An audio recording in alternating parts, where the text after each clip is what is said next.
Center for the Ethiopian Educational Information and Communication Technology presents Educational Satellite Television Programs.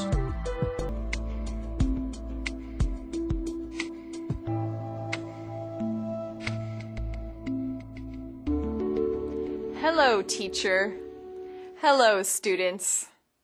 Welcome to the first unit of Grade 11 Civics. Civics is the study of the rights and duties of citizens. In other words, in this class, you will study the systems that govern the country, paying close attention to the role of citizens. In this unit, you will study the basic principles of the Federal Democratic Republic of Ethiopia Constitution.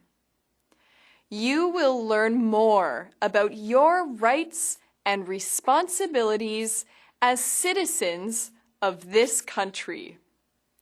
The unit will help you to expand your knowledge and understanding of democracy so that you can benefit from it and participate fully in it. Students, this is going to be a very important unit. It is essential for Ethiopians to understand democracy so that it will become deep-rooted in Ethiopian culture. Students, in this lesson, we will talk about the basic principles of democracy. This is a necessary first step to understanding how democracy works. It is also important for an appreciation of the rights and responsibilities of citizens. Today's lesson will focus on the following three principles of democracy: the sovereignty of the people, the supremacy of the Constitution, and the respect for human and democratic rights. If you are ready, we will begin. Students, a constitution is a written record of fundamental principles upon which a state is governed. A constitution is the supreme law of the country. The Constitution of the Federal Democratic Republic of Ethiopia is a long document that sets out all of the detailed rights, privileges, and responsibilities of Ethiopian citizens. The Constitution has been formed according to a few basic principles. These basic principles guide every detail of the Constitution. Therefore, before we can understand the Constitution in a detailed way, it is necessary to know what these basic principles are. The first principle of democracy that we will examine is the sovereignty of the people. Students, let us try to understand what this means by doing an activity. What does the word sovereignty mean? Write down a definition for this term. After you have completed your definition, try to apply it to the phrase sovereignty of the people. What do you think this phrase means? Do your best, students. I will see you in a few minutes.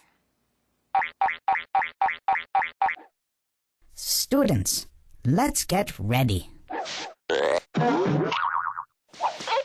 Begin. Time's up. Let's get back to our lesson. Well done, everyone. I am sure you had no difficulty with this activity. The word sovereignty means supreme power or authority. It is a word that is often used in connection with a monarch. However, Ethiopia is not a monarchy.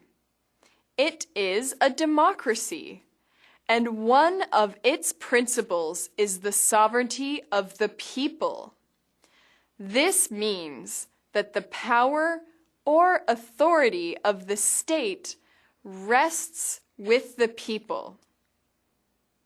Students, let us continue to think about the meaning of the sovereignty of the people.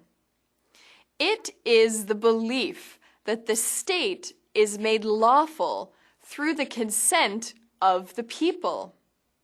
The people are the source of all political power. In a democratic state, the sovereignty of the people is mediated through representatives who are elected for terms of office. When their terms are over, there is an election. The people can re-elect a representative for another term, or they can elect someone else instead. The sovereignty of the state means that the rulers of the nation are not separate from the people. Rather, they have been put into their positions of leadership through the people's will. The second basic principle of the Ethiopian Constitution is the supremacy of the Constitution. Students, now that you have a good idea of what the sovereignty of the people means, write a short list of your ideas about the meaning of the supremacy of the Constitution. Students, let's get ready.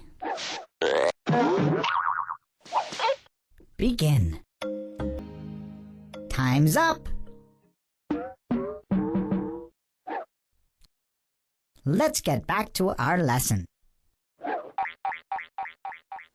Welcome back.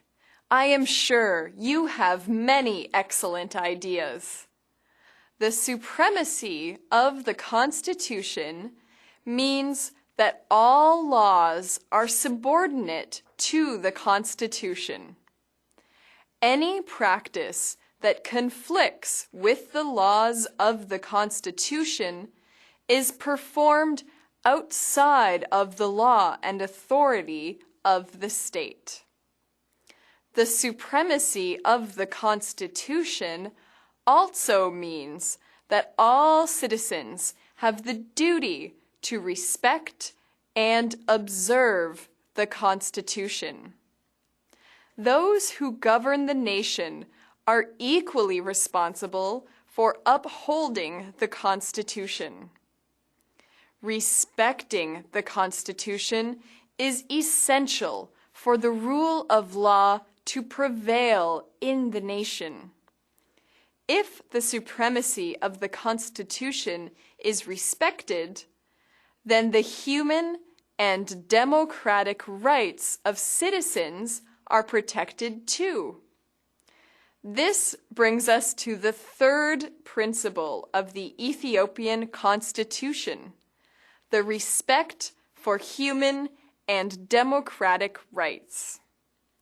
As you know, human rights are universal freedoms and rights that everyone is entitled to by virtue of being human.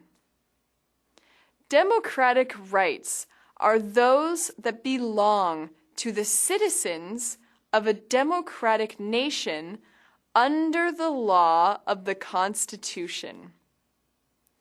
The respect for human and democratic rights means that citizens are allowed to exercise their rights.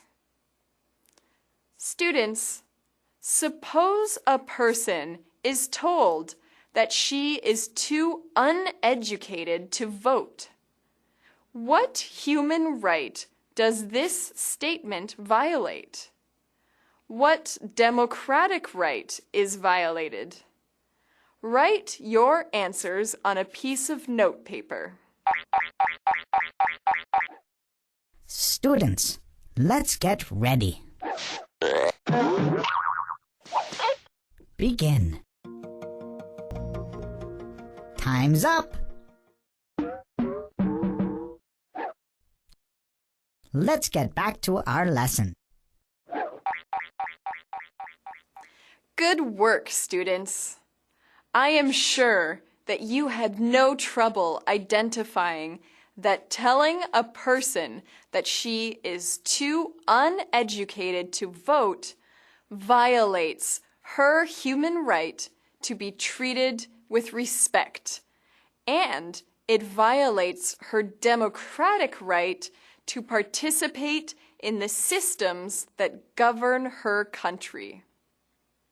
Students, in this lesson, we have learned about 3 of the basic principles of the Ethiopian Constitution. In our next lesson, we will talk about 2 more principles. Until next time, thank you, teacher.